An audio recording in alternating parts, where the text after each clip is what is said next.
¿Qué opinan?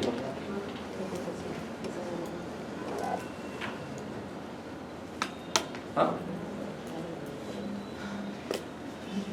Diría Benedicto XVI, cuando fue Papa, después de Juan Pablo II, en uno de sus libros dijo lo siguiente: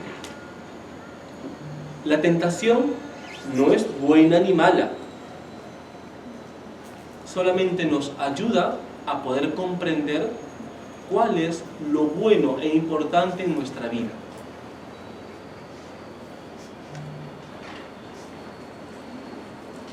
¿Por qué, profesor? Porque cuando uno tiene una familia, uno tiene una esposa, o la mujer una esposa, tiene sus hijos, y viene la tentación de querer estar con otra persona, con otra mujer o con otro hombre, esta tentación viene en cualquier momento, y cuando es casado, mucho más fuerte inclusive, como les pasa hacia los padres. Esa tentación no es que sea buena ni mala, simplemente te ayuda a comprender que debemos centrarnos en lo que realmente importa. En este caso, la familia. ¿No? Y los nombres que recibe la ética: filosofía moral, moral natural, moral filosófica, y la teología moral, moral teológica, moral cristiana, moral católica, moral sobrenatural. ¿Vale? Ese cuadro sí les va a ayudar mucho para que puedan comprender la diferencia entre la ética filosófica y la moral católica o teología moral. ¿Ya? De este cuadro, ¿hay alguna pregunta? ¿Todo claro?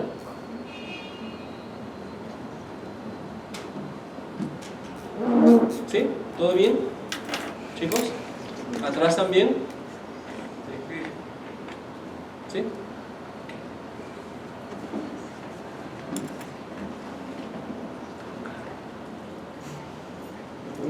¿Por qué decimos que la teología moral perfecciona la razón? La teología moral de por sí es racional. ¿Y por qué es racional? Porque permite razonar la fe. Permite comprender la fe. Y, de una forma u otra, responde a las exigencias de la razón humana.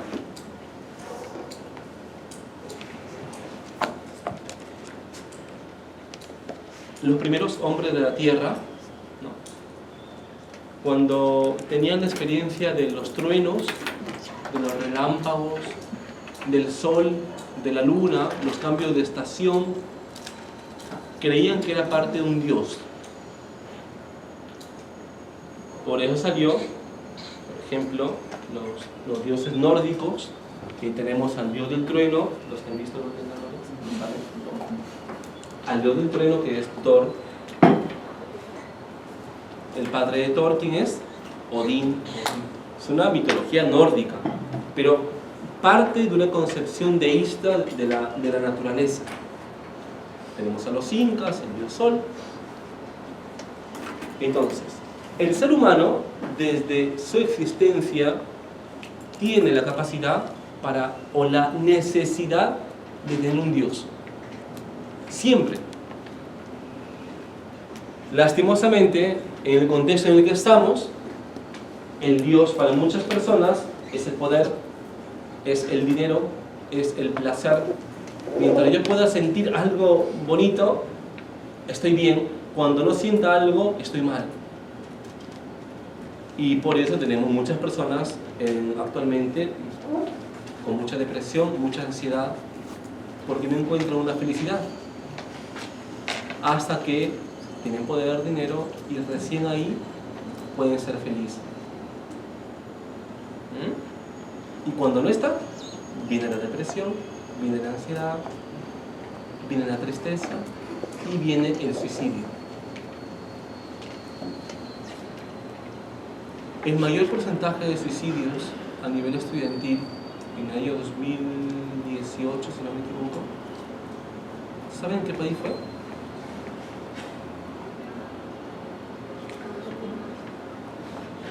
En la India.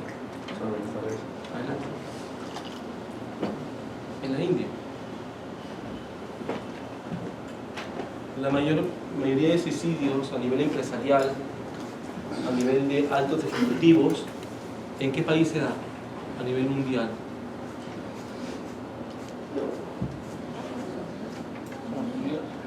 No. País pequeño.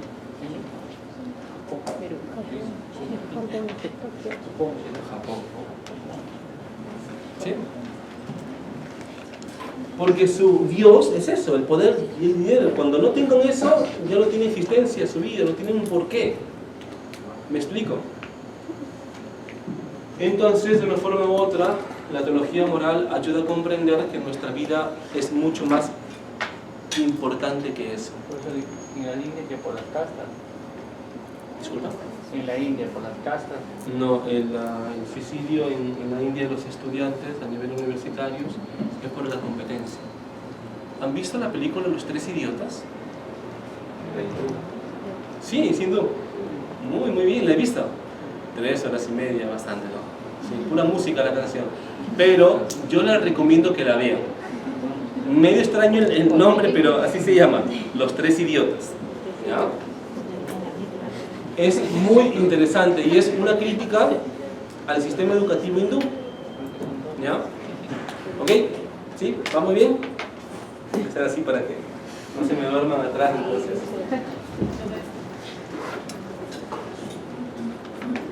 Pero, de igual forma, la teología moral necesita de la razón. ¿Vale?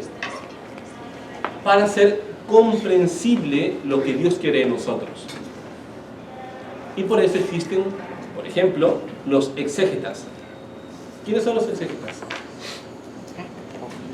Las personas que estudian la Biblia y la dan a conocer, le explican a profundidad.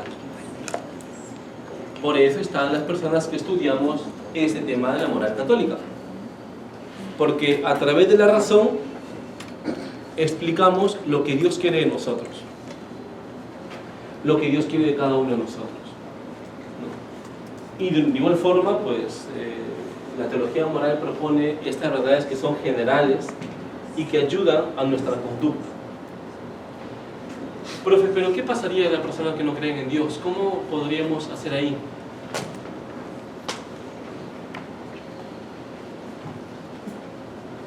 ¿Saben que en España la mayoría de universidades que son católicas pues han reducido los cursos de filosofía y de teología?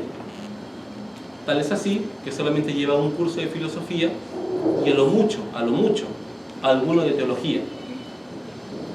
¿Ya? ¿Por qué han reducido? Porque la gente ya no va a las iglesias. Los jóvenes ya no van a las iglesias. Ya no se habla de Dios en España como antes se hacía.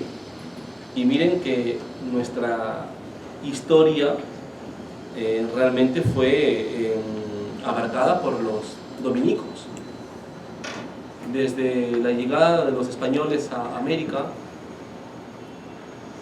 era la evidencia de una España que era muy católica. Pero con el pasar de los años, lastimosamente por la tendencia un tanto europea, dejaron de lado muchos cursos teológicos y filosóficos en las universidades. ¿Vale? Eso se quiere implantar aquí en Perú.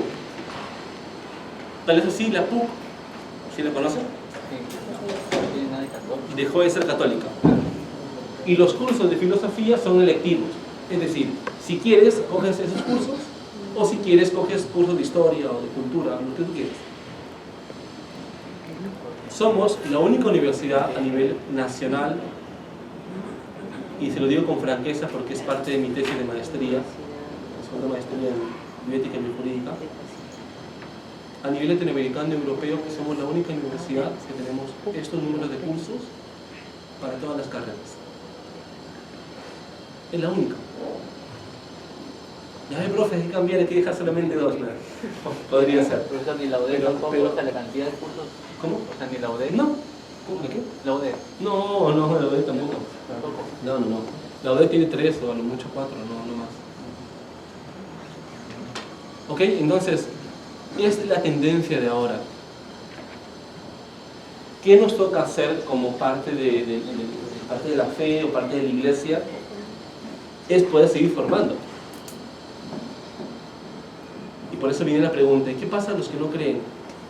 Pues aquí viene la respuesta, basta con que uno del aula pueda convertir su vida a algo bueno, es suficiente. O sea, profe, estamos todos aprobados. No es eso, ¿no? Es también parte del curso, el tema de los exámenes y todo ello, ¿no? Pero sí es importante recalcar esto, chicos, que en una cultura, en un contexto donde encontramos muchas personas que son ateas o que dicen ser ateas, pues aún así la fe se tiene que propagar y dar a conocer.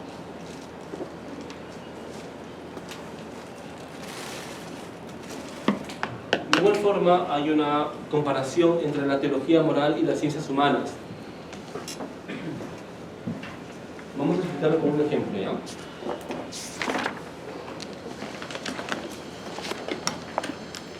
Sí, adelante.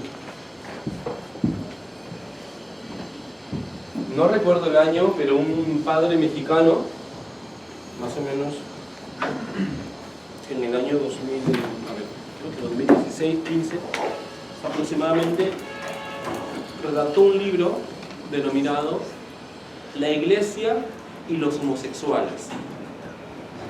¿Ya?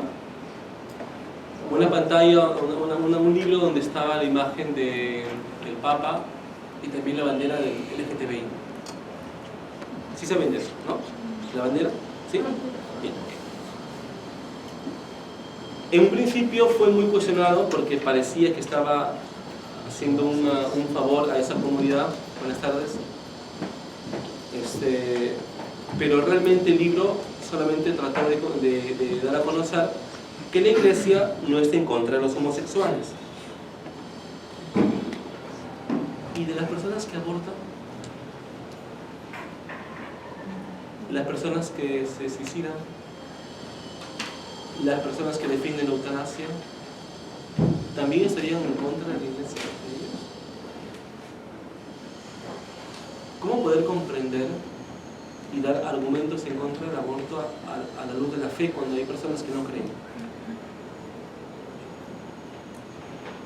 Bien, ahí entra la moral católica. Por eso es la relación entre la moral católica y las ciencias humanas. Porque hay aspectos de la ciencia, de la biología, de la física, que la moral católica no lo sabe, porque no es su ciencia. ¿Qué hace la moral católica? Recurre a la biología, a la medicina para poder comprender y dar un veredicto o un argumento válido. ¿Por qué la Iglesia está en contra del aborto? Porque desde el momento de la concepción, el espermatozoide llega al óvulo, se introduce y se cierra el óvulo, empiezan a dividirse las células. Desde que se inserta el espermatozoide en el óvulo, ya es persona. ¿Pero eso quién lo sabe? ¿La moral católica? La ciencia. La ciencia. ¿Cómo distinguir entre una muerte cerebral y un estado vegetativo? ¿Creen que un padre va a llegar? No sé qué tiene muerte cerebral o estado vegetativo. Parece que está en coma. Creo que está en coma, no creo que esté. ¿Creen que podrá hacer eso un padre? ¿O un profesor de filosofía y teología? Mucho menos. ¿Quién lo sabe? La ciencia. Por eso la teología moral necesita de estas ciencias humanas para poder dar un argumento válido de lo que está bien y de lo que está mal. ¿Vale?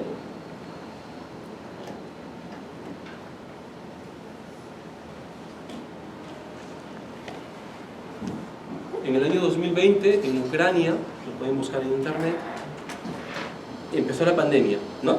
2020. ¿Qué pasaba con los aviones de un lugar a otro y no podían pasar porque no estaban vacunados? ¿Dónde los dejaban? En un hotel, ¿no? Ahí en cuarentena, ¿no? Hasta que pase ya los 15, 20 días y nuevamente lo manden a su país, ¿no? ¿Vale? En Ucrania, en un hotel, dejaron 20 bebés. Todos ellos por maternidad subrogada, que en términos más coloquiales, vientre de alquiler. ¿Cómo es eso, profesor? Claro está. de Ucrania, los bebés iban a Norteamérica. ¿Qué pasaba? Que muchos padres de familia en Norteamérica o en muchos lugares con mucho dinero iban a Ucrania, contrataban a una mujercita y le colocaban el esperma del hombre porque la mujer no podía tener hijos o simplemente no quería tener hijos, no quería estar 9 meses con el vientre ahí grande y cargando al bebé, entonces mejor contrato y compro un vientre. Y le colocan el esperma del hombre a la mujer y la mujer tiene 9 meses en su vientre a un bebé que no es, en principio es suyo, pero cuando nazca, por contrato, tiene que darlo a la familia que le ha pagado esos 9 meses. ¿Ya? Es un gasto enorme, tremendo. ¿Es legal? En Ucrania sí, acá no. ¿Ok? Entonces, así como esa jovencita, fueron aproximadamente 20 más jovencitas. Y cuando los mandaron en incubadoras a Norteamérica, no podían llevarlos porque estaba en plena pandemia. ¿Qué hicieron? Los colocaron a todos en un hotel, en una sola habitación. Como profesor de teología moral, como alguien que sabe teología moral, ¿yo puedo dar un veredicto si está bien o está mal? Claro, yo no puedo decir ahora que sí está mal porque ya conozco, pero ¿en qué me puedo basar para decir que eso no es lo correcto? No es lo correcto el vientre de alquiler, no es lo correcto la inseminación artificial, ni la fecundación in vitro. ¿En qué me debo de basar? La ciencia. En la ciencia. En la ciencia. De hecho, el tema de los vientres de alquiler y todo ello lo vamos a tratar más adelante, es un tema que es amplio. Solamente doy este ejemplo para que se pueda comprender esta diapositiva. Por ende, la teología moral se basa, chicos, en aspectos de la ciencia, para que pueda comprender lo que sucede en el mundo. ¿Vale? ¿Vamos bien, chicos? ¿Sí? Bien. Aquí sí quiero, por favor, mucha atención. Y quiero que... No, sí, por favor. Continuamos porque se nos pasa el tiempo. Mucha atención, por favor, a todos. No se me duerman. Porque estoy viendo... No sé si están asintiendo lo que yo estoy diciendo, porque están así.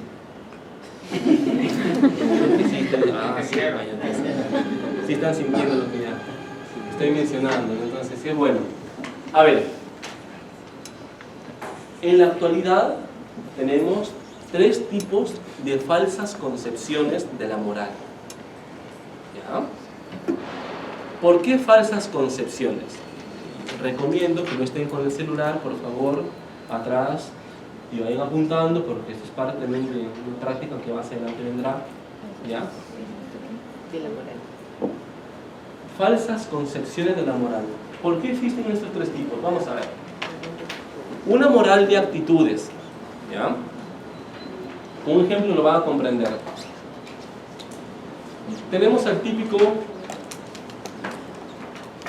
miembro de un grupo parroquial, podría ser catequista, que va a la iglesia, está en la iglesia casi todo el día, la hace de catequista, la hace de sacristán, reza su rosario.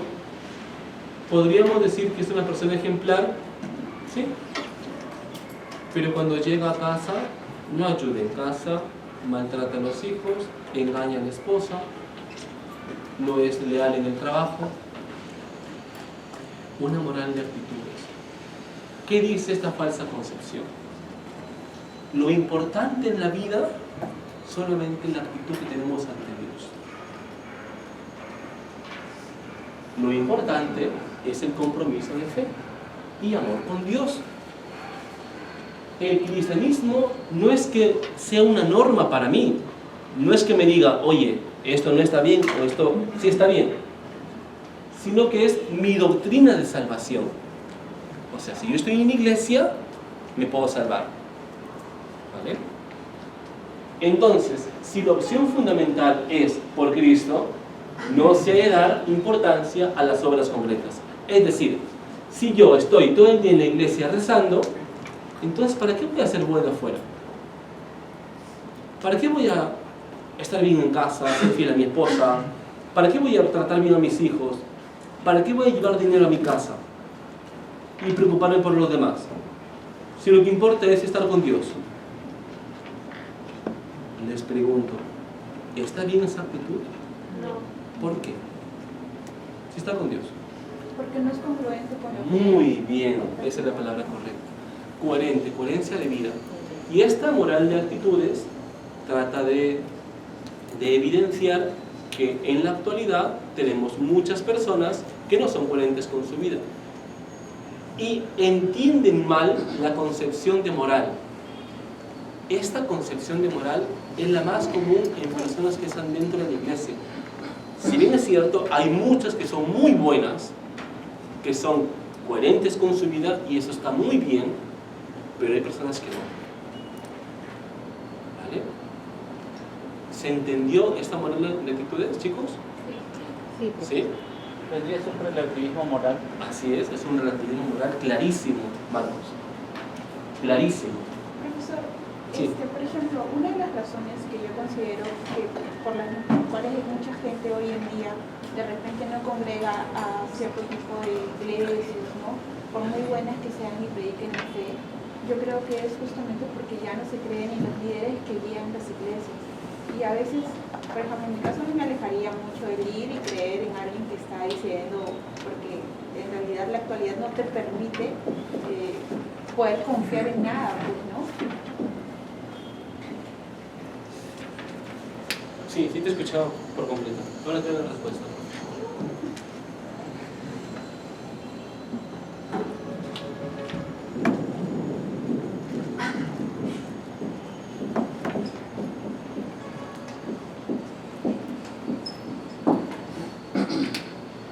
En la Edad Media se creía esto. Sin iglesia no era salvos. En latín, en español es: sin la iglesia no hay salvación. ¿Vale? Ahora, de hecho, es un contexto distinto y claro está que es muy importante creer, es importante ir a la iglesia, es importante tener una vida espiritual, claro está, pero antes que ser un buen cristiano, y eso va en contra de esa falsa concepción de la moral, antes de ser un buen cristiano es necesario ser una buena persona. Es importante. ¿Vale? Y eso de que muchas personas se dejan de la iglesia porque ven estas actitudes es totalmente incorrecto. No está bien. ¿Por qué razón? Porque la iglesia no soy yo. La iglesia no es el padre que se salió de ser padre porque estuvo con otra chica. La iglesia no es ese esposo que está ahí en el catequista y es infiel. La iglesia no es él. La iglesia somos todos. ¿Vale? Y la iglesia es una, santa, católica y apostólica. Y uno está ahí por la iglesia y por Jesús. No está ahí porque los demás hagan bien las cosas. Nadie es perfecto. ¿Me explico? ¿Vale? Entonces, esto se creía antes. Pues en realidad ese es un pretexto para no ir a la iglesia, más bien. Sí, también se puede considerar así, pero No, básicamente lo que sería que hay iglesias en las cuales, por ejemplo, hay congregaciones o sectas que reclutan personas, les hacen creer ciertas cosas y luego hasta las terminan estafando.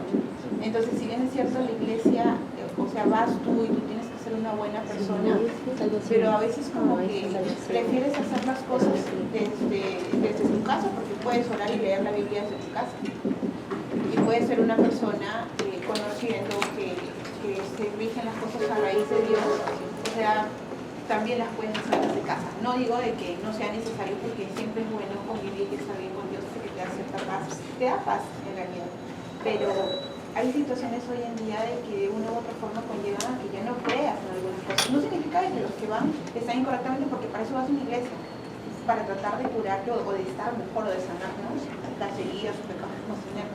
Pero también con el tema de la iglesia es el líder de las iglesias o de ciertas congregaciones no hacen las cosas de manera correcta y en vez de unir a las personas como que las terminan perdiendo, ¿no? Sí. No tengo yo una excusa de ir o no ir porque tú sabes la clase de persona que pueda ser fuera o dentro de la iglesia. Sí, claro que sí. Lo único que sí me gustaría aclarar es que no voy a hablar de las sectas, ¿ok? No puedo hablar de eso porque dentro de las sectas no conozco la realidad, pero sí lo que puedo hablar es de la religión católica, que es lo que es la asignatura, ¿vale? Y sí, de hecho también se ve esas cosas en la parte católica, se ve mucho de eso, pero insisto que no podemos quedarnos solamente con eso, porque la iglesia es mucho más que eso, ¿vale? Es mucho más que eso. Cometen error muchas personas en creer tanto en un padre o en un líder pastoral o lo que fuera, y cuando ese líder se cae, se alejan de la iglesia. Eso no está bien, no es lo correcto, porque uno no sigue al líder, Sigue a Dios. sigue a Dios, sigue a Jesús Eucaristía. ¿Me explico? Cuando se comprende eso, se puede entender el valor de una moral cristiana. De hecho, eso es con el tiempo, ¿no? Esta frase de acá, atrás la leen, el de Granate, ¿lo puede leer por favor en voz alta? No se puede distinguir porque Ay, qué pena. Ven para acá, por favor. ¿Podría venir para acá? Para que lo puedan leer, porque yo preocupándome por ti. El color verde no es tan, el color verde no es tan fuerte. Dios que te creó a poder salvarte. ¿Ahora sí? Que lea. pero sin ti no pasará, no podrás salvar. Lo siento por mi letra, pero es un problema que tenía desde los 4 años. Vale, Dios que te creó sin ti. Claro. Dios que te creó. Podrás salvarte. Sí, le falta sin ¿qué ti. opinas con eso? Dios que te creó sin ti. Dios que te creó sin ti. Te creó. Lo digo para todos. Dios que te creó sin ti, no podrá salvarte sin ti. Ahí dice creo.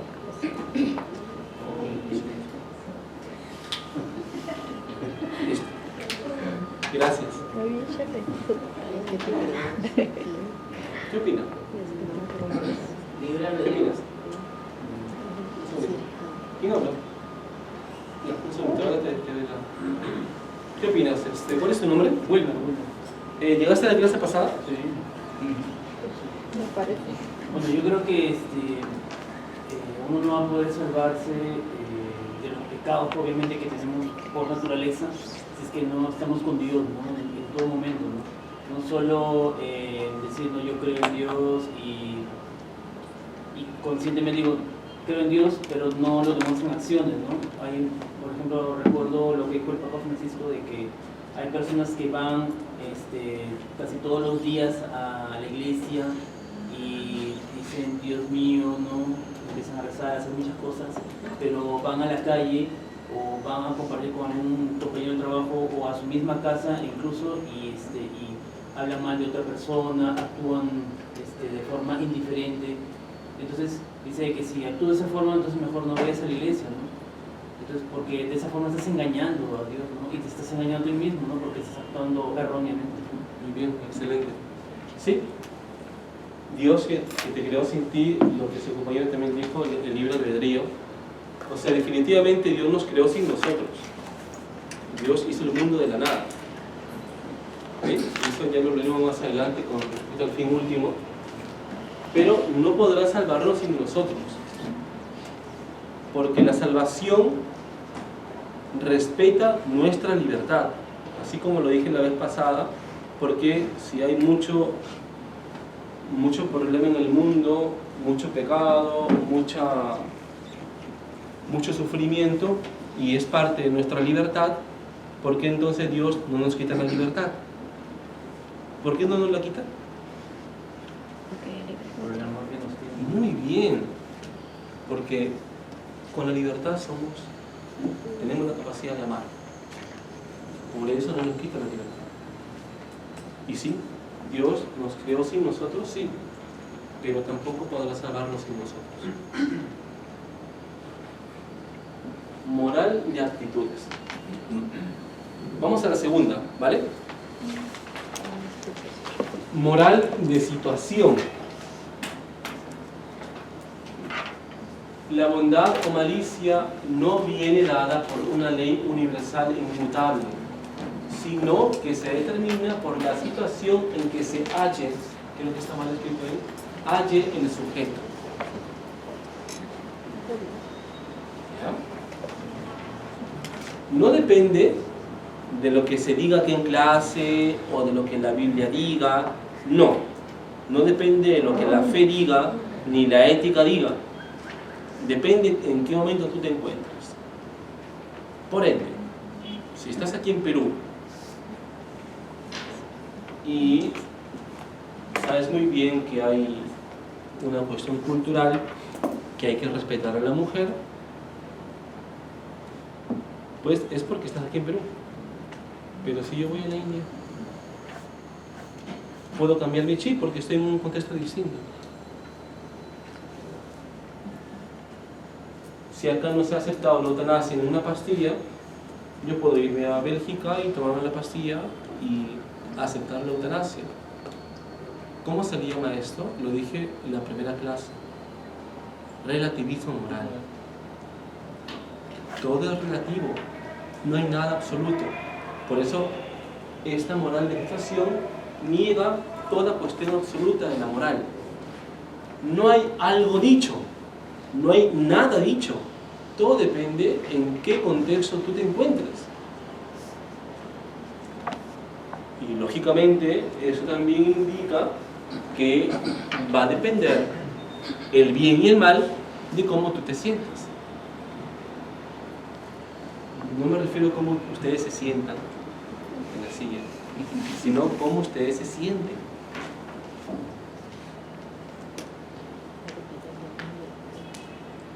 Vamos a ver. Saben que robar es malo, ¿no? Saben que coger algo que no es suyo es malo. Es correcto. Pero pasas por un contexto en tu vida donde estás mal económicamente, tienes una familia que mantener, no encuentras trabajo, y encuentras en el aula un bolso con $10.000 y con el DNI de la persona en el bolso. ¿Qué diría esta moral de situación? ¿Qué diría?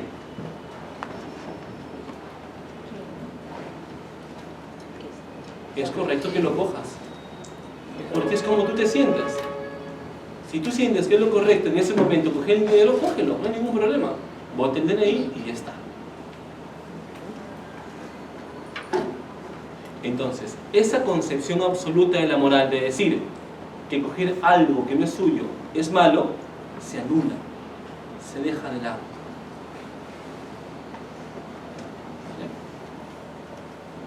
Un principio de respetar a nuestros padres. Nos han enseñado desde pequeñitos.